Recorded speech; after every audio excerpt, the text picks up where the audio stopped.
आइल बानी हंसुआ के बिया हम आई खुरपी के गीत गावे गावे गावे हंसुआ किसी आई नु जाई ए धार मुड़ जाई एकदम ले भजन ठेका में आराम से राहुल भजन ठेका हईता सुदा सुबा आस धई कृपा जे होई रविदास गुरु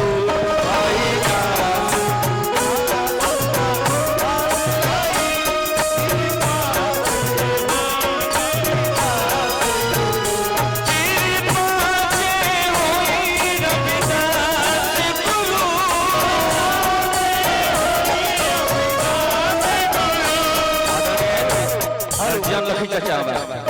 धन लेवल भाई को मेन भाई के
ठेकेदार साहब हमेशा मेरा आशीर्वाद मिलेगा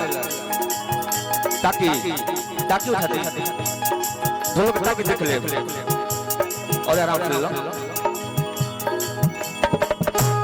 हाय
ताली बजा के आशीर्वाद देने के ठीक लागल हो।